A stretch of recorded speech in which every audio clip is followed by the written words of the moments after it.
Hola, ¿qué tal? Pues en esta ocasión quisiera compartir con ustedes a nombre de todos los colaboradores, como son Rosales Guzmán Miguel, Díaz Silvestre Sergio Enrique, Canales Patiño Eduardo Luis e Ibarra Samaniego Lucía del Carmen, el trabajo titulado Recent Advances of Graphene-Based Nanofluids for the Application in Solar Collectors.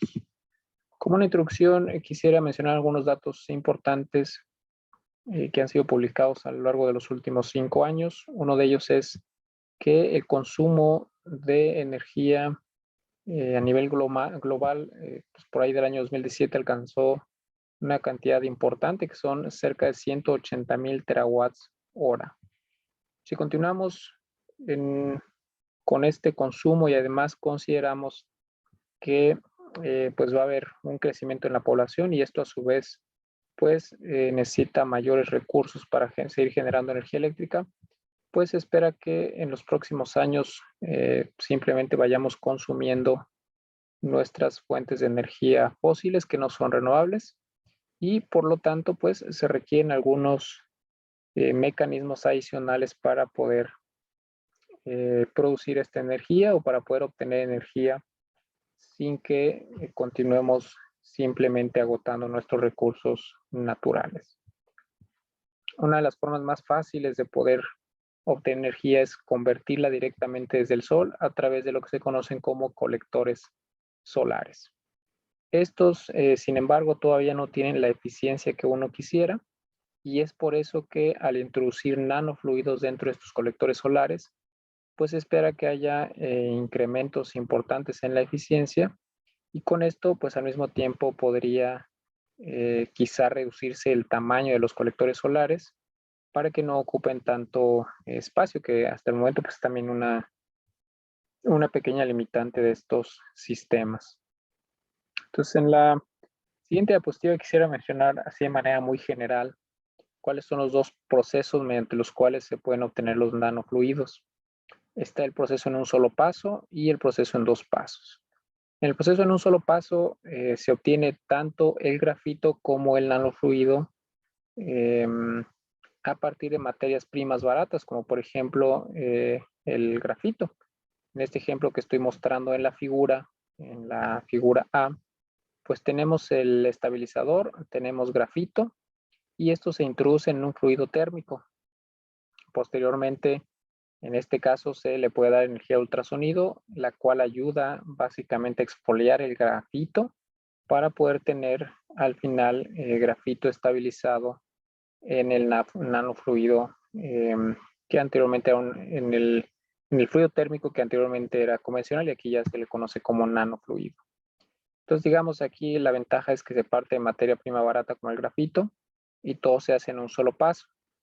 En el otro proceso, primero hay que obtener las nanopartículas y quizá en este proceso de obtención se requiera introducir grupos funcionales en estas placas de grafeno para que estas pues no se vuelvan a aglomerar, ya sea cuando están en el polvo, como se ve aquí en la imagen, o bien una vez que han sido introducidas en el fluido térmico convencional. Entonces, si estas tienen algún grupo funcional, simplemente se dispersan en el fluido térmico y al final tenemos el nanofluido. Tiene la desventaja quizá de que la síntesis de estas nanopartículas pues, puede ser un proceso largo e inclusive puede ser de un costo alto. Por eso uno siempre se va por el proceso en un solo paso a través de grafito. Y hablando particularmente de los colectores solares, pues se tienen de diferente tipo. No quisiera andar mucho en esta diapositiva porque ya aquí tenemos en cada figura se puede ver los diferentes estilos que hay, pero bueno, el más conocido es el de tubo al vacío. Tenemos también los parabólicos y por otro lado los lineales de Fresnel, entre algunos otros. Entonces, todos esos son candidatos para poder utilizar un nanofluido como fluido térmico, de tal manera que la eficiencia pues, se pueda mejorar. Cuanto a las aplicaciones de estos nanofluidos, particularmente en energías renovables o en los colectores solares, pues se han reportado incrementos importantes en la eficiencia. Por ejemplo, Verma y colaboradores en el año 2017 reportan un incremento del 21.46% en nanofluidos de agua grafeno con pues, concentraciones relativamente pequeñas en volumen del grafeno. Aquí, por ejemplo, de 1.75. BioUCAS, por otro lado, utiliza una concentración en peso del 0.1%. En este caso, grafeno con mezcla de agua y etilenglicol a un 70-30%. Shen y colaboradores en el año 2017 publicaron también un incremento en el 17.8%. En este caso, utilizando óxido de grafeno y etilenglicol. Y más adelante mencionaremos una de las desventajas todavía de utilizar óxido de grafeno. Por otro lado, Chen y colaboradores reportaron un incremento de eficiencia de un 33.6% aproximadamente, en donde utilizan óxido de grafeno reducido y agua, es decir, un nanofluido basado en estos dos componentes. Para terminar, otro trabajo importante por ahí del año 2017, se reporta un incremento del 25% para Wang y colaboradores, en este caso utilizando un aceite en presencia del grafeno.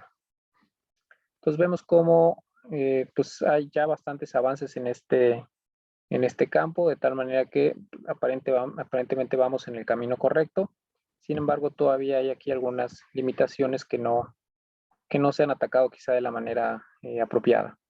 Por ejemplo, uno de los principales métodos para obtener el óxido de grafeno o bien el óxido de grafeno reducido es a través del método de Homers.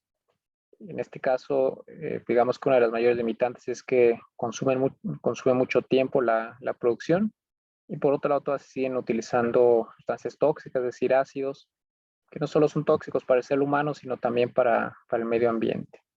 Entonces aquí hay una área de oportunidad importante en la cual se pudiera mejorar la producción de grafeno utilizando quizá un método diferente.